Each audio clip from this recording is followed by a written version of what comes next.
اللہ تعالیٰ نے ہمیں اپنی عبادت کے لیے پیدا کیا. اللہ تعالیٰ فرماتے ہیں وَمَا خَلَقْتُ الْجِنَّ وَالْإِنسَ إِلَّا لِيَعْبُدُونَ کہ میں نے جن و انس کو اپنی عبادت کے لیے پیدا کیا ہے. تو سب سے پہلی بات جسے ہمیں یاد رکھنا ہے وہ یہ کہ اللہ سبحانہ وتعالیٰ نے ہمیں اپنی عبادت کے لیے پیدا کیا. تو ہمیں کیا کرنا چاہیے؟ اللہ تعالیٰ کی عبادت کرنی چاہیے. اللہ سبحانہ وتعالیٰ کی عبادت ساری مخلوق کر رہی. قرآن مجید میں اللہ تعالیٰ فرماتے ہیں أَلَمْ تَرَ أَنَّ اللَّهَ يُسَبِّحُ لَهُ مَنْ فِي السَّمَاوَاتِ وَالْأَرْضِ وَالطَّيْرُ صَافَّاتٍ كُلٌّ قَدْ عَلِمَ صَلَاتَهُ وَتَسْبِيحَهُ وَاللَّهُ عَلِيمٌ بِمَا يَفْعَلُونَ. سورۃ النور آیت 41. کیا تم دیکھتے نہیں کہ آسمانوں اور زمین میں جو کچھ ہے، آسمانوں اور زمین میں جو کچھ ہے اور فضا میں پر پھیلائے ہوئے پرندے بھی، یہ سب اللہ کی تسبیح کر رہے ہیں. ہر چیز اللہ تعالیٰ کی تسبیح کر رہی ہے. ہر مخلوق کو اپنی نماز اور تسبیح کا طریقہ معلوم ہے. کل قد علم صلاتہ و تسبیحہ، اور جو کچھ وہ کرتے ہیں اللہ سب کو جانتا ہے. تو پھر ہمیں کیا کرنا چاہیے؟ کیا کرنا چاہیے؟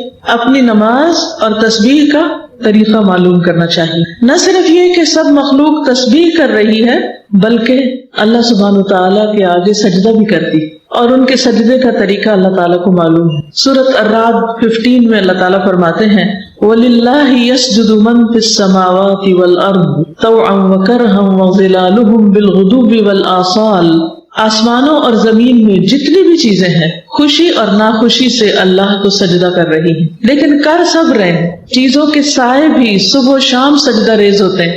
جب سورج نکلتا ہے تو کسی بھی چیز کا سایہ، خواہ کوئی درخت ہو یا مکان ہو، اس کا سایہ کس طرف کو جاتا ہے؟ مغرب کی طرف. اور جب سورج غروب ہوتا ہے تو سایہ کس طرف چلا جاتا ہے؟ مشرق کی طرف. اللہ تعالیٰ نے ہمارا جسم ایسے بنایا ہے کہ ہم کھڑے بھی ہو سکتے ہیں، ہم جھک بھی سکتے ہیں، اور ہم نیچے زمین پہ سجدہ بھی کر سکتے ہیں. لیکن بہت سی مخلوقات کو ایسا جسم نہیں ملا. پہاڑوں کو جو اللہ تعالیٰ نے بنایا تو وہ ایک ہی جگہ فکس ہے. درخت بھی جس طرح اگتے ہیں پھر وہ ایک ہی جگہ رہ جاتے ہیں، وہ خود نہیں جھک سکتے، لیکن ان کے وجود کا سایہ زمین پر پوری طرح سجدہ کر رہا ہوتا، وہ جھکا ہوا ہوتا ہے. سورۃ النحل 48-49 میں اللہ تعالیٰ فرماتے ہیں اولم يروا الى ما خلق الله من شيء يتفيأ ظلاله عن اليمين والشمائل سجدا لله وهم داخرون ولله يسجد ما في السماوات وما في الأرض من دابة والملائكة وهم لا يستكبرون. کیا ان لوگوں نے اللہ کی پیدا کی ہوئی چیزوں میں سے کسی چیز کو بھی نہیں دیکھا کہ اس کا سایہ کس طرح دائیں سے بائیں اور بائیں سے دائیں اللہ کے سامنے سجدہ کرتے ہوئے ڈھلتا رہتا ہے؟ اور کتنا لمبا سجدہ کرتے ہیں، سارا دن ہی تقریباً. لیکن جو ہی سورج نکلتا ہے تو ان کا سایہ ڈھل جاتا ہے، پھر آہستہ آہستہ آہستہ کم ہوتا ہے، اور پھر ختم نہیں ہوتا، آخر میں بھی تھوڑا سا رہتا ہے اور پھر بڑھنا شروع ہو جاتا ہے، دوبارہ کام شروع کر دیتے ہیں. تو گویا سارا دن وہ اپنے اس حال میں رہتے ہیں اور سجدہ کرتے رہتے ہیں. اور یہ سب چیزیں انتہائی عجز کا اظہار کر رہی ہیں، یعنی اللہ کے آگے جھکی ہوئی ہیں. آسمانوں اور زمین میں جتنی جاندار مخلوق ہے اور فرشتے بھی سبھی اللہ کو سجدہ کرتے ہیں اور وہ تکبر نہیں کرتے. تب آپ دیکھیے کہ زمین کی مخلوق ہو یا آسمان کی ہو، موجودات ہوں، نباتات ہوں، حیوانات ہوں، سب کے سب اللہ تعالیٰ کے آگے جھکے ہوئے ہیں. حتیٰ کہ فرشتے جن کو ہم دیکھ نہیں سکتے ان کے بارے میں اللہ تعالیٰ نے گواہی دی کہ وہ بھی سجدہ کرتے ہیں، وہ بھی جھکتے ہیں. تو اگر ساری کائنات اللہ تعالیٰ کے آگے عاجزی کر رہی ہے، جھکی ہوئی ہے، تو پھر مجھے اور آپ کو کیا کرنا چاہیے؟ کیا کرنا چاہیے؟ اللہ کے آگے جھک جانا چاہیے. جب اللہ تعالیٰ کی پکار آئے حی علی الصلاۃ، آ جاؤ نماز کی طرف، آؤ نماز کی طرف، تو ہمارا جواب کیا ہونا چاہیے؟ لا حول ولا قوت الا باللہ. گویا یہ بول کر ہم اللہ تعالیٰ سے توفیق مانگتے ہیں کہ اللہ ہمیں توفیق دے کہ ہم تیرے آگے دوڑتے ہوئے آئیں اور تیرے آگے جھک جائیں جس حال میں تو سب سے زیادہ ہمیں پسند کرتا ہے، یعنی سجدے کی حالت میں ہمیں اس تک پہنچنے کی تو توفیق دینے والا ہے. تو اس لیے کبھی بھی آذان سن کر نماز نہ چھوڑیں، جھک جائیں، عاجزی اختیار کریں، ورنہ کیا ہوگا؟ ساری کائنات تو ایک طرف اور سجدہ نہ کرنے والے دوسری طرف. ساری چیزیں میجورٹی اللہ کے آگے جھکی ہوئی ہے، اور صرف چند انسان دنیا کے جو نماز نہیں پڑھتے وہ اکیلے تنہا رہ جائیں گے اور وہ اپنے انجام کو جا پہنچیں گے. سورۃ الحج آیت نمبر 18 میں اللہ تعالیٰ فرماتے ہیں الم تر ان اللہ یسجد له من فی السماوات ومن فی الارض والشمس والقمر والنجوم والجبال والشجر والدواب وَكَثِيرٌ مِّنَ النَّاسِ وَكَثِيرٌ حَقَّ عَلَيْهِ الْعَذَابُ وَمَن يُهِنِ اللَّهُ فَمَا لَهُ مِن مُّكْرِمٍ إِنَّ اللَّهَ يَفْعَلُ مَا يَشَاءُ۔ کیا تم دیکھتے نہیں؟ اللہ تعالیٰ بار بار کیا فرما رہے؟ کیا تم دیکھتے نہیں؟ غور نہیں کرتے؟ دیکھو تو، آنکھیں تو کھولو، کیا ہو رہا ہے کائنات میں؟ کیا تم دیکھتے نہیں کہ جو کچھ آسمانوں اور زمین میں ہے، اور سورج، چاند، ستارے، پہاڑ، درخت، چوپائے اور لوگوں کی ایک کثیر تعداد اللہ کے لیے سجدہ کر رہی ہے؟ تو اے انسان جو سجدہ نہیں کرتا، تجھے کیا ہے؟ تو کیوں نہیں نماز پڑھتا؟ تو کیوں نہیں اللہ کے آگے جھکتا جبکہ باقی سب جھک رہے ہیں؟ اور بہت سے لوگ ایسے بھی ہیں جو عذاب کے مستحق ہو چکے ہیں۔ یہ کون ہے پھر جو عذاب کے مستحق ہوئے؟ جو سجدہ کرنے سے انکار کرتے ہیں۔ یہ بتائیے کہ سب سے پہلے سجدے سے انکار کس نے کیا تھا؟ ابلیس نے۔ تو اللہ سبحانہ تعالیٰ نے اس کے ساتھ کیا معاملہ کیا؟ اللہ تعالیٰ اس سے ناراض ہو کے اس کو وہاں سے نکال دیا اپنے پاس، حالانکہ اس نے اللہ تعالیٰ کو نہیں، اللہ کی مخلوق کو سجدے سے انکار کیا تھا، گویا اللہ سبحانہ تعالیٰ کا حکم نہیں مانا تھا، اللہ کی بات نہیں مانی تھی۔ تو نماز پڑھنے کا حکم کس نے دیا؟ اللہ تعالیٰ نے۔ تو اگر کوئی شخص اللہ تعالیٰ کا حکم نہیں مانتا تو پھر اللہ تعالیٰ نے اس کے لیے کیا تیار کر رکھا ہے؟ اس کی اکڑ کو توڑنے کے لیے آگ تیار کر رکھی ہے۔ اور بہت سے لوگ ایسے بھی ہیں جو عذاب کے مستحق ہو چکے ہیں، اور جسے اللہ ذلیل کر دے پھر اسے کوئی عزت دینے والا نہیں، اور اللہ وہی کرتا ہے جو وہ چاہتا ہے، جو کچھ اللہ چاہتا ہے وہ کر لیتا ہے۔ یہ جو ذلیل کرنے کی بات ہے یہ بھی بڑی امپورٹنٹ۔ سوچئے کبھی ایسا ہوا کہ آپ کو بھری محفل میں کسی نے ڈانٹ دیا ہو تو آپ نے کیسا محسوس کیا؟ سب کے سامنے کیا لگا آپ کو؟ کہ میری بےزتی ہوگی۔ اس بےزتی کا آپ پر کوئی اثر ہوا؟ حالانکہ کیا تھا، ایک بات ہی تو تھی اور کوئی بڑی بات نہیں تھی، تھوڑی سی بات تھی، بس بات ہوئی، ختم ہو گئی، لیکن اس کا اثر آپ کے دل پر پڑتا ہے کبھی؟ اب مثلاً گھر میں مہمان آئے ہوئے ہوں اور آپ کی امی آپ کو ڈانٹ دیں مہمانوں کے سامنے، تو ہو سکتا ہے کہ ڈانٹ آپ کو بری نہ لگے، لیکن کیا چیز بری لگے گی؟ کہ ان کے سامنے ڈانٹ دیا۔ اگر آپ کے ہسبینڈ آپ کو آپ کے پیرنٹس کے سامنے ڈانٹ دیں تو کیسا لگے گا؟ بہت برا لگے گا۔ اسی طرح اگر آپ کو بھرے بازار میں کوئی پیٹ دے، کو مارنے لگ جائے تو آپ کو کیا محسوس ہوگا؟ برا لگے گا نا؟ تو سوچئے ان لوگوں کا کیا حال ہوگا، ان کی بے عزتی کا کیا حال ہوگا جنہیں پوری مخلوق کے سامنے، ہر چیز کے سامنے جہنم میں پھینکا جائے گا۔ وہ ذلت کیسی ذلت ہوگی، وہ کیسی بے عزتی ہوگی، اس کا تو کوئی تصور بھی نہیں کر سکتا۔ لیکن یہ ذلت کس کے لیے ہے؟ ان لوگوں کے لیے جو تکبر کرتے ہیں، جو اللہ کے آگے جھکتے نہیں ہیں۔ اس لیے ہم دیکھتے ہیں کہ جو اللہ سبحانہ و تعالیٰ کے مقرب فرشتے ہیں وہ سجدے میں پڑے رہتے ہیں۔ کچھ فرشتے ایسے ہیں جو اپنی پیدائش کے دن سے لے کر آج تک صرف سجدے میں انہوں نے سر اٹھایا ہی نہیں۔ کچھ ایسے ہیں جو صرف رکوع میں ہیں، انہوں نے رکوع سے سر اٹھایا ہی نہیں کبھی۔ کچھ ایسے جو ہاتھ باندھ کے کھڑے ہیں اور تسبیح کر رہے ہیں اور وہ اس سے کبھی رکے ہی نہیں، کنٹینیوس۔ آپ دیکھیں کہ دنیا میں آپ بہترین سے بہترین کیسٹ پلیئر، ریکارڈر، آئی فون، کوئی بھی چیز لے لیں جس پر آپ کچھ پلے کرنا چاہیں تو اس کی ایک لمٹ ہوتی ہے، اس میں کتنا زیادہ ڈیٹا آ جاتا ہے، 64 GB۔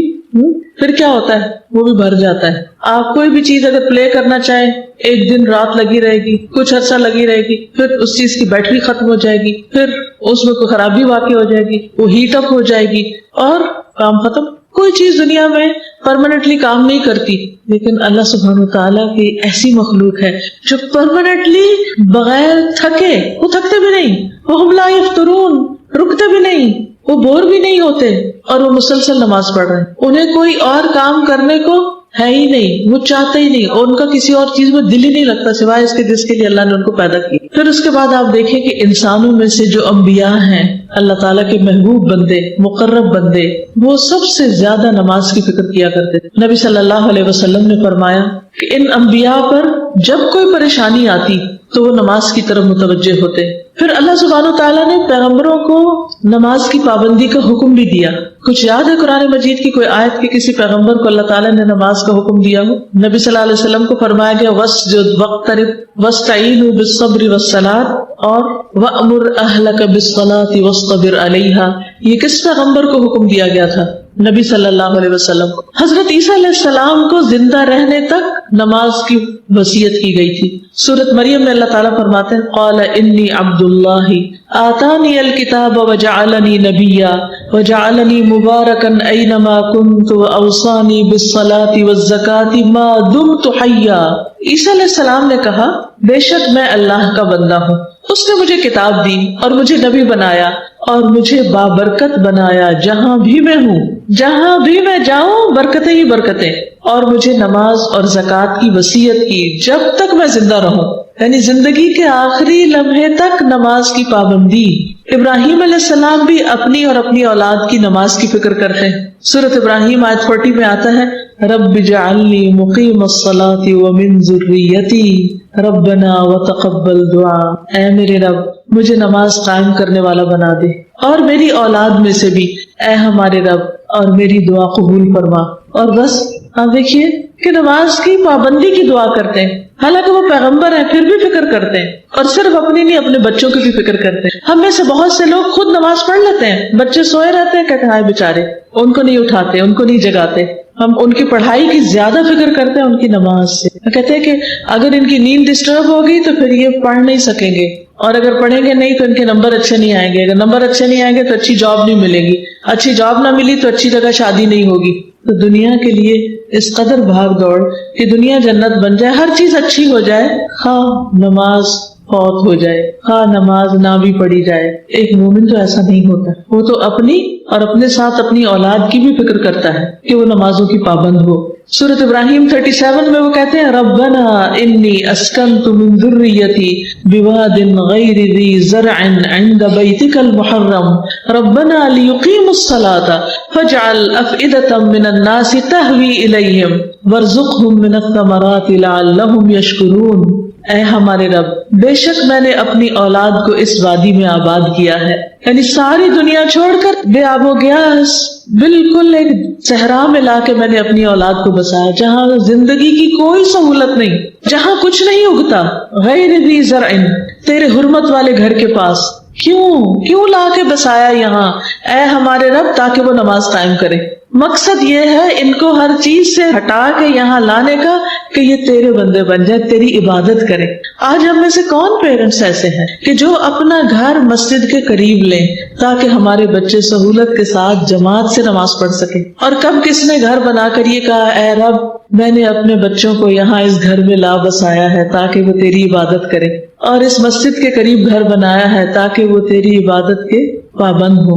اب تو ٹرینڈ یہ ہو گیا کہ لوگ مسجدوں سے دور گھر بناتے ہیں تاکہ وہ مسجد کا شور نہ ہے. وہ اذان کی آواز آتی ہے نا، نیند خراب ہو جاتی، بچے ڈسٹرب ہو جاتے ہیں. پھر جن بچوں کی ہم عیش و عشرت کا اور آرام کا اتنا خیال رکھتے ہیں، بڑے ہو کر وہ ہمارے بھی نہیں رہتے، کیونکہ ہم نے ان کو اللہ کا نہ بنایا تو اللہ تعالیٰ نے ان بچوں کو پھر اپنے ماں باپ کا بھی بننے کی توفیق نہ. تو ہم چاہے گھر بنائیں، چاہے کہیں ٹریول کریں، چاہے کوئی پلان کریں، پروگرام بنائیں، شادی بیاہ پارٹی کچھ بھی، تو اس میں نمازوں کے ٹائم کی پابندی کرتے ہوئے ہر چیز کا خیال رکھیں. پہلا سوچیں کہ نماز کس وقت ادا ہوگی. مثلا سفر پہ آپ چل رہے ہیں، نکل رہے ہیں، تو ٹائم دیکھیں کہ نماز کا وقت تو نہیں قریب، تو نماز پڑھ کے نکلیں. یا پھر بیچ میں روک لیں گاڑی، اگر اپنے اختیار میں نہیں روک سکتے تو جہاں بیٹھے وہیں پڑھیں، کیونکہ نماز تو وقت کی پابندی کے ساتھ فرض ہے، وہ تو پڑھنی ہی پڑھنی ہے. ابراہیم علیہ السلام نے اپنے بچوں کی نماز کی فکر کی تھی، لہٰذا آپ دیکھیے کہ پھر بچوں کے اندر کیسا اخلاق پیدا ہوا.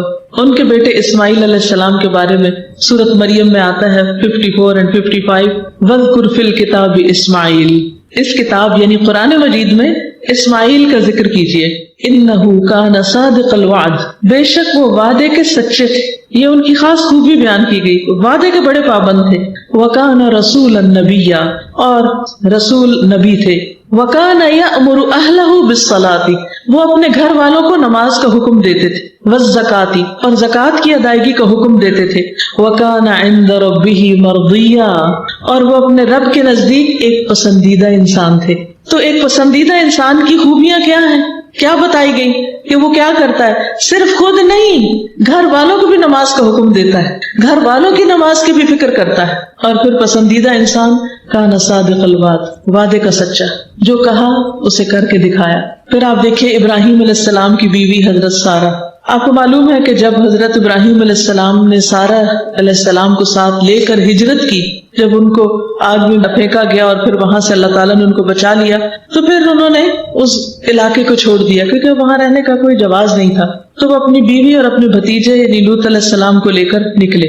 تو وہ ایک ایسی بستی میں پہنچے جس میں بادشاہوں میں سے ایک بادشاہ یا ظالموں میں سے کوئی ظالم رہتا تھا. اس نے ابراہیم علیہ السلام کے پاس یہ حکم بھیجا کہ سارہ علیہ السلام کو اس کے پاس بھیج دیں، یعنی اپنی بیوی کو میرے پاس بھیج دو تاکہ میں اس کے ساتھ جو چاہوں کروں. کتنا مشکل وقت تھا. تو اب کیا کرتے، بھیجنا ہی پڑا، کیونکہ اگر آپ کسی ملک میں داخل ہو جاتے ہیں تو آپ کو اس ملک کے قانون کی پابندی کرنی پڑتی، اور ویسے بھی وہ ایسا ظالم تھا کہ وہ نہ بھیجتے تو شاید وہ مار ڈالتا. دیکھ لیجئے ابراہیم علیہ السلام اللہ کے دوست ہیں، لیکن آزمائش کتنی بڑی آ گئی. ابھی ایک آزمائش سے نکل کے آ رہے ہیں اور ایک اور آزمائش. سوچئے کسی بھی مرد کو اگر یہ کہا جائے کہ تم اپنی بیوی کو میرے پاس بھیج دو، کتنا مشکل وقت ہوگا. لیکن انہوں نے خودکشی نہیں کی. سارہ علیہ السلام نے کیا کیا، جب وہ لائی گئی اس کے محل میں، جب وہ بادشاہ ان کے پاس آیا تو وضو کر کے نماز پڑھنے لگ گئی. کہنے لگی اے اللہ، اگر میں تجھ پر اور تیرے رسول پر ایمان رکھتی ہوں. کون تھے رسول؟ ابراہیم علیہ السلام. تو مجھ پر اس کافر کو مسلط نہ کرنا، تو میری عزت کی حفاظت کرنا. تو کہتے ہیں کہ بادشاہ کا سانس گلے میں پھنس گیا اور وہ گر کر ایڑیاں رگڑنے لگا. ایک اور روایت میں آتا ہے کہ جو ہی اس نے ہاتھ آگے بڑھا اس کا ہاتھ پتھر ہو گیا. یہ کس چیز کا نتیجہ تھا؟ کس چیز کا؟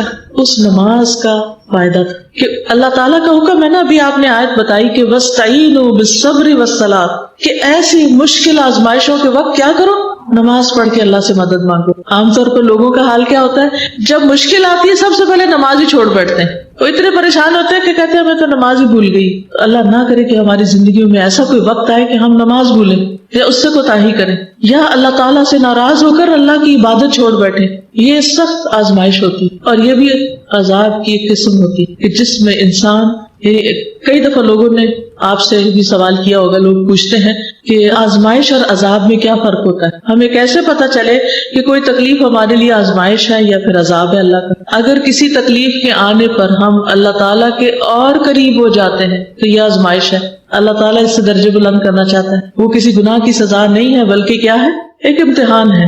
اور اگر کوئی شخص اس پر جب امتحان آئے اور وہ اور بگڑ بیٹھے اور اللہ سے اور دور ہو جائے تو سمجھے کہ یہ کسی گناہ کی سزا ہے. کیونکہ نیکی کے بعد ایک اور نیکی کا موقع مل جانا یہ پہلی نیکی کا ثواب ہوتا ہے. ہم دعا مانگتے ہیں نا ربنا آتنا فی الدنیا حسنہ، تو اس کا مطلب کیا کہ اللہ تعالیٰ ایک نیکی کے بعد ایک اور، ایک کے بعد ایک اور نیکی کا موقع دیتے جانا، راستے کھول دینا ہمارے لیے. تو جب ایک شخص ایک نیکی کرتا ہے تو اللہ تعالیٰ اس کو دل کھول دیتا ہے، اس کو نیکی سے محبت ہوتی ہے، وہ اگلی اور اچھی کرتا ہے. جب وہ کرتا ہے تو پھر ایک اور دروازہ کھلتا ہے، ایک اور کھلتا ہے، ایک اور کھلتا ہے. لیکن اگر انسان نیکی کے مواقع سے فائدہ نہیں اٹھاتا تو کیا ہوتا ہے، جب ایک نیکی چھوڑتا نا، مثلا کچھ لوگ ہوتے ہیں اچھا چلو نفل چھوڑ دیتے ہیں. اب کیا ہوتا ہے، ایک دن نفل چھوڑے نا ذرا، اگلے دن دل مانے گا پڑھنے کو، اگلے دن پھر شیطان کو بہانہ کروا دے گا، پھر چھوٹ جائیں گے. اگلے دن پھر چھوٹ جائیں، آپ کہیں گے اوہ یہ کیا ہو گیا، میں تو اچھی بھلی اتنی پابندی کرتی تھی، اشراق اور چاشت کی ہے تو میرے زندگی سے نکل گیا. تو جب نیکی کے بعد مزید نیکی کا موقع ملتا جائے تو سمجھے کہ اللہ تعالیٰ راضی ہے، چاہے مشکل سے ہی ملے. اور اگر نیکی کے مواقع چھننے لگے اور نیکی کرنے کو دل نہ چاہے، نیکی کے لیے دل سخت ہو جائے، یا انسان عبادت چھوڑ بیٹھے یا اللہ تعالیٰ سے ناراض ہو جائے تو یہ انسان کی بدبختی کی علامت ہوتی. تو اللہ تعالیٰ ہم سب کو اس سے محفوظ رکھے. اللہ ہمیں ایسی آزمائش میں نہ ڈالنا کہ ہم تجھ سے دور ہو جائیں، کیونکہ یہ سب سے بڑی آزمائش ہے کہ انسان اللہ سے دور ہو جائے اور اللہ تعالیٰ کی عبادت میں کمی کر دے.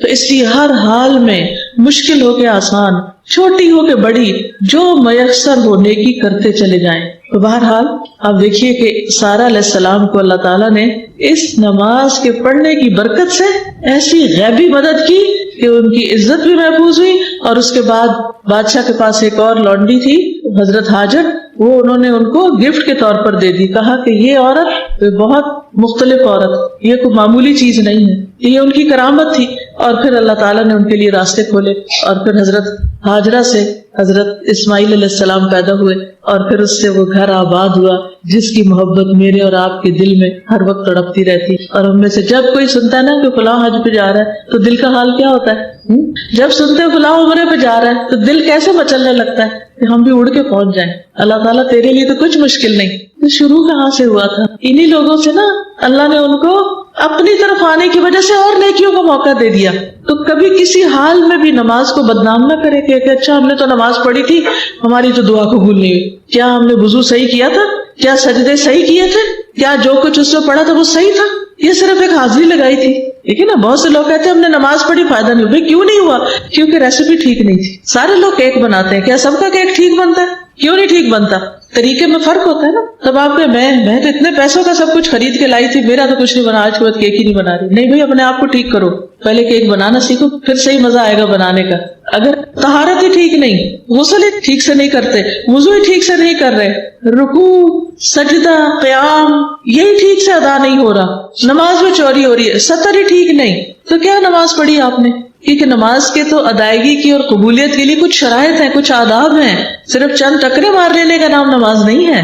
تو اس لیے کبھی خدا کے لیے نماز کو بدنام نہ کریں، کیونکہ یہ اللہ کا وعدہ ہے. اور اتنی بڑی مثال ہمارے سامنے ہے کہ کس طرح اللہ تعالیٰ نے حضرت سارہ کی مدد کی. پھر آپ دیکھیں کہ نبی صلی اللہ علیہ وسلم اور آپ کے صحابہ کی پہچان کیا ہے، اور پھر اس کے بعد آپ کی امت کی پہچان کیا ہوگی. صحابہ کی پہچان تو قرآن نے بتا دی. محمد الرسول اللہ والذین معه اشداء علی الکفار رحماء بینہم تراہم رکعا سجدا یبتغون فضلا من اللہ ورضوانا سیماہم فی وجوہہم من اثر السجود ذالک مثلہم فی التوراۃ. محمد صلی اللہ علیہ وسلم اللہ کے رسول ہیں، اور جو لوگ اس کے ساتھ ہیں یعنی صحابہ کرام کافروں پہ بہت سخت ہیں، آپس میں بہت نرم دل ہیں. یہ سچے مومن کی پہچان. وہ ایک دوسرے کے ساتھ بہت ہی نرم ہوتے ہیں، محبت کرنے والے ہوتے ہیں، ایک دوسرے کے لیے مہربان ہوتے ہیں، ایک دوسرے کی کیئر کرنے والے ہوتے ہیں، ایک دوسرے کا خیال کرنے والے ہوتے ہیں، ایک دوسرے کی ضرورت کو سمجھنے والے ہوتے ہیں. رحماء بینہم، اور ان کی پہچان کیا؟ تراہم رکعا سجدا.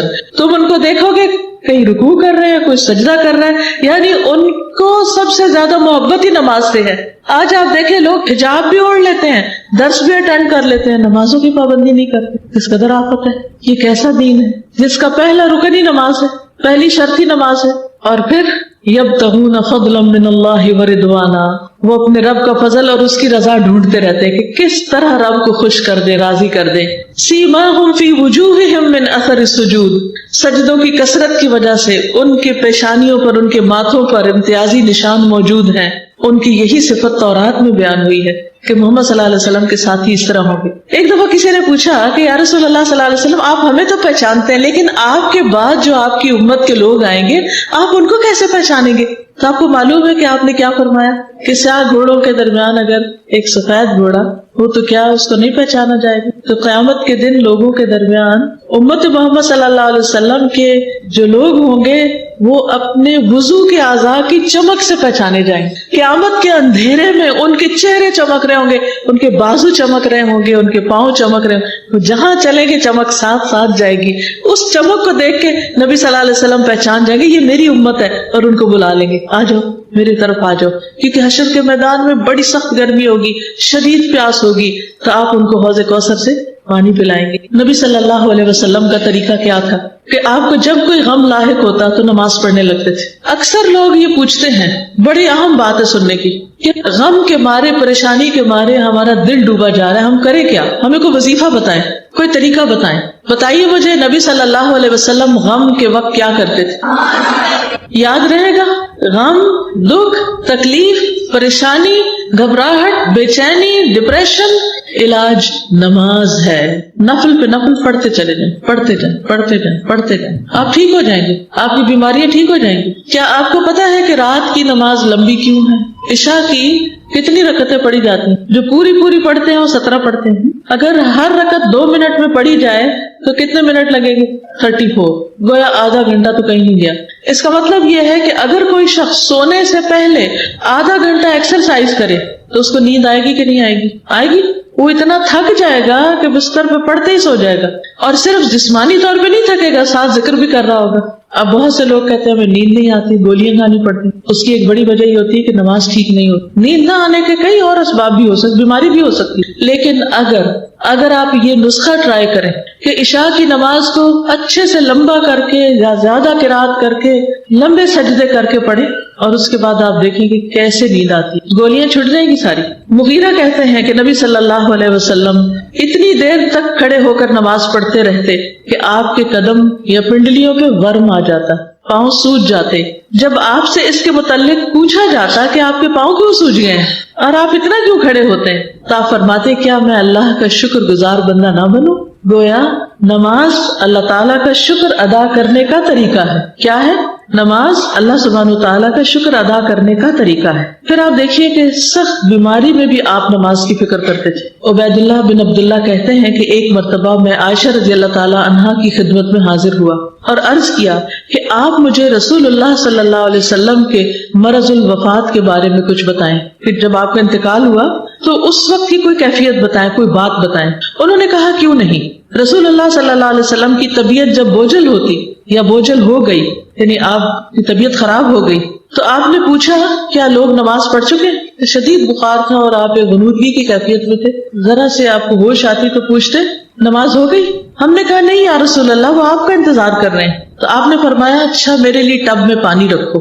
ہم نے ایسا ہی کیا، نبی صلی اللہ علیہ وسلم نے غسل کیا اور جانے کے لیے کھڑے ہونے ہی لگے تھے کہ آپ پر پھر بے ہوشی طاری ہوگی۔ جب افاقہ ہوا، ہوش میں آئے، پھر پوچھا کیا لوگ نماز پڑھ چکے؟ ہم نے عرض کیا یا رسول اللہ صلی اللہ علیہ وسلم، وہ آپ کا انتظار کر رہے ہیں۔ آپ نے فرمایا میرے لیے ایک پانی کا ٹب رکھو، پھر پانی میں آپ نہائے تاکہ بخار کم ہو جائے، پھر جانے لگے، آپ کو پھر بے ہوشی طاری ہو۔ حضرت عائشہ کہتی ہے کہ لوگ نماز عشاء کے لیے مسجد میں بیٹھے حضور صلی اللہ علیہ وسلم کا انتظار کر رہے تھے، تو رسول اللہ صلی اللہ علیہ وسلم نے ابو بکر کو پیغام بھیجا کہ لوگوں کو نماز پڑھا دیں۔ چنانچہ ان دنوں میں ابو بکر رضی اللہ تعالیٰ عنہ لوگوں کو نماز پڑھاتے رہے۔ ایک دن نبی صلی اللہ علیہ وسلم کے مرض میں کچھ کمی ہوئی، تکلیف میں کچھ کمی ہوئی، تو آپ ظہر کی نماز کے وقت دو آدمیوں کے درمیان نکلے، دو لوگوں کا ہاتھ پکڑ کے آپ مسجد کی طرف آئے، جن میں سے ایک عباس رضی اللہ تعالیٰ عنہ تھے، آپ کے چچا۔ تو ابو بکر نے جب دیکھا کہ نبی صلی اللہ علیہ وسلم تشریف لا رہے ہیں تو وہ پیچھے ہٹنے لگے۔ نبی صلی اللہ علیہ وسلم نے انہیں اشارہ کیا کہ اپنی جگہ پر ہی رہیں، پیچھے نہ ہٹیں، اور اپنے ساتھ آنے والے دونوں ساتھیوں کو حکم دیا تو انہوں نے نبی صلی اللہ علیہ وسلم کو ابو بکر رضی اللہ عنہ کے پہلو میں بٹھا دیا۔ ابو بکر رضی اللہ تعالیٰ عنہ کھڑے ہو کر نماز پڑھتے رہے اور رسول اللہ صلی اللہ علیہ وسلم بیٹھ کر نماز پڑھنے لگے، دو لوگوں کو پکڑ کر نماز کے لیے جا رہے ہیں۔ ہم میں سے کتنے ہی لوگ ایسے ہیں جن کے گھروں کے ساتھ یا پچھواڑے میں مسجد ہے،